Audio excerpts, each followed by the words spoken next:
Todo el que se ha sentado ahí para desarrollarse en la carrera cinematográfica, tanto como actores o los que trabajan en producción o en dirección, pues han visto algo que les ha marcado, que les ha chocado, que les cambió la visión, Ah, claro. que lo hizo pensar en la profesión. En tu Sí, caso claro. fue el Retorno del Jedi. En mi caso fue Star Wars. En mi caso fue cuando yo vi el Retorno del Jedi, yo la vi aquí cuando salió, fue en 1980, si mal no recuerdo, 80-81. Y yo fui con mi familia, fuimos al cine Triple a verla.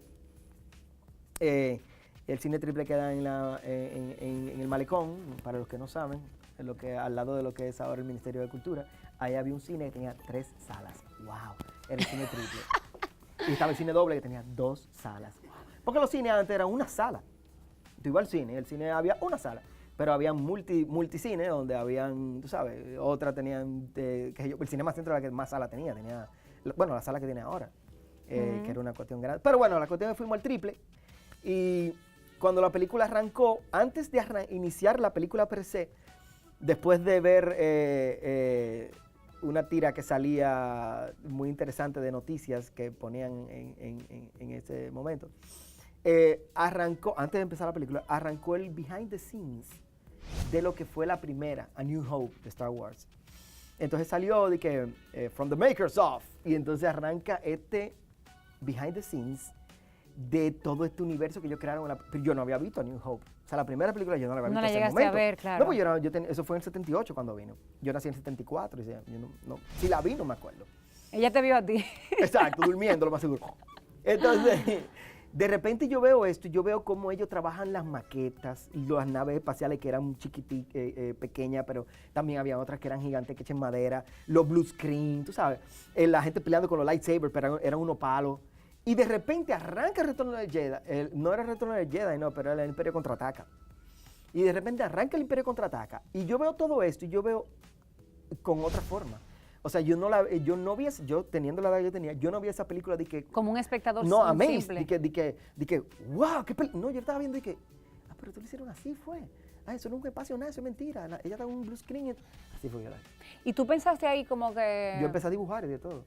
O sea, yo me acuerdo perfectamente haber llegado a mi casa y agarrar una hoja en blanco y hacer unos cuadritos y hacer... Porque lo vi en ese behind the scenes, lo pueden ver, el behind the scenes. Pero tú no pensaste, ok, yo me voy a dedicar al cine, no imposible. Ni a la creación de audiovisuales. No, en ningún para momento. nada. ¿Y a qué edad llegó ese pensamiento? Todo fue casi accidental, como prácticamente todo lo que me ha pasado en la vida. ¿Cómo así, Tabo? Para que lo sepa, yo estaba en la universidad.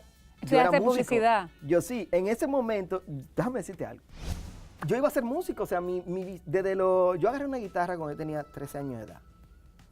Yo agarré una guitarra eléctrica y me fundí.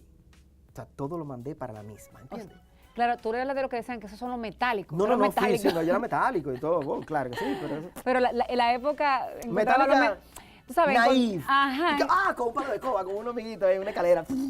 Y después íbamos para misa, porque era claro. Pero no, la verdad, yo esto es lo que yo quería hacer. Yo quería ser músico, rock and roll. Y yo quería era tan una banda grande, irme de gira por el mundo y eso, metido en una guagua, en un road trip. Ese era el sueño mío. Eso era lo que MTV había puesto en ti. Totalmente. O sea, el video de ¿cómo se llama? De Home Sweet Home, de Theater of Pain, de Motley Crue, ese es lo que yo tenía en la cabeza. Yo decía, eso es, eso es. Entonces, ¿cuándo vino a cambiar la cosa? Yo era músico ya, yo tocaba muchísimo y estaba tocando Latin Jazz inclusive en ese momento. O sea, yo grababa en estudio, como guitarrista de estudio, para jingles y cosas así. ¿Dónde aprendiste? ¿A tocar? Sí. No, yo solo. Así de que tocando. De oído. Okay. Porque a veces uno lo tiene desarrollado, hay gente que tiene el oído súper desarrollado. Yo tengo el oído muy desarrollado y me es muy fácil tocar cualquier instrumento. Yo lo agarro. O sea, eso fue autodidacta completamente, como Sí. También la parte audiovisual tuya también. Sí, yo no estudié nada de eso. Pero lo que pasa es que... bueno, la pasión se te va, o sea, el exceso de pasión y deseo de hacer las cosas hace que... Me imagino que sí, creo yo. Lo que sí es que me gusta. Entonces, si hay algo que a ti te gusta, tú le buscas la forma, le buscas la vuelta y dices, mira, yo quiero hacer eso. Y claro, agarrar muchos libros, muchos tutoriales. Estoy hablando de la era pre-internet. Claro, ahora es mucho más fácil. YouTube, claro. No, ahora es, o sea, el que no se pone en esto y resuelve, tiene un problema de verdad. Porque yo lo veo y yo digo, ¿por qué no puede ser más fácil? O sea, yo empecé a ser animador tridimensional cuando no existía el movie. Cuando no existía el QuickTime, yo era animador tridimensional, ¿entiendes? Era un lío porque te tiraban los renders cuadro por cuadro a un Betacam. Y el Betacam echaba para adelante y para atrás y metía otro cuadro y de repente 2 días después tú le dabas play y si salió bien, perfecto, y si no, otra vez. Entonces, Esa era mi era, antes de todo eso. Entonces yo empecé como músico. Estando en la universidad, yo tenía una banda en la universidad. ¿qué será con Alfio, esa banda?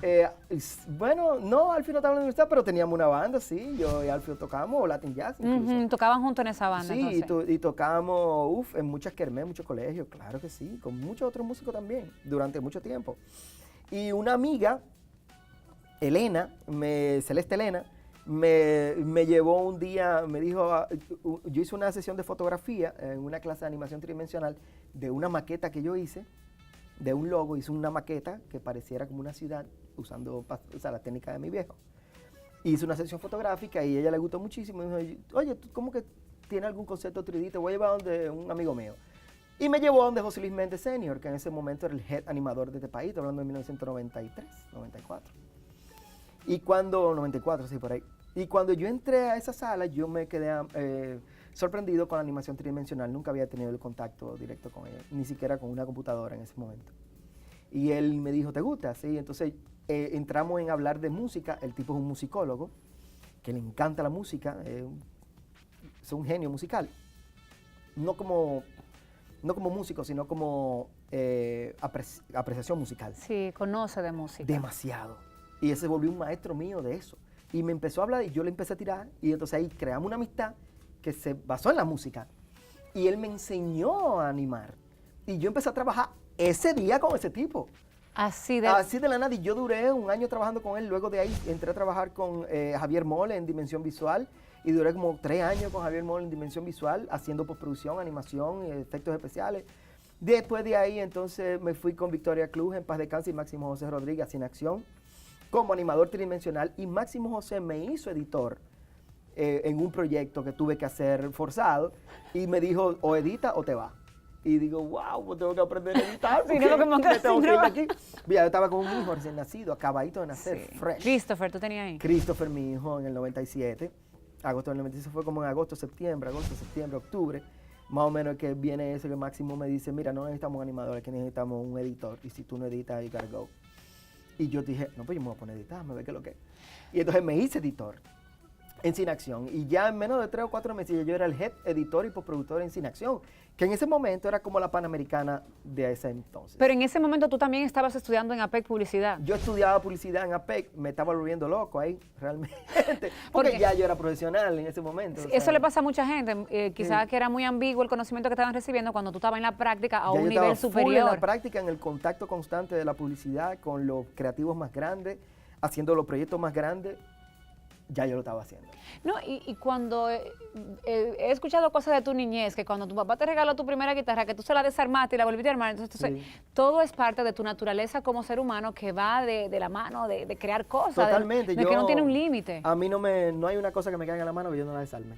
Desde que yo era niño, a mí me regalaban, por ejemplo, una pista de carrito. Ujú. Y no pasaban 2 días, ya el carrito estaba desarmado entero. Y yo con el foam donde venía la caja, el foam, ya yo había hecho un barquito y había con el motor y con un plástico, ya yo en la piscina de mi casa había un motorcito dando vueltas. Cuando tú analizas el proceso de educación motorcito. que tú has tenido, de la educación que se hace en la República Dominicana, los estudios secundarios en la universidad, entonces tú puedes, ¿sabes?, decirnos que lo que te sirvió en algo, pero que quizás el método que tú estudiaste no te beneficiaba para tú crear más cosas.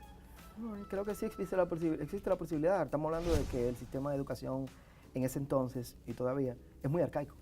Estamos hablando de una educación sistema de educación que se basa en la revolución industrial.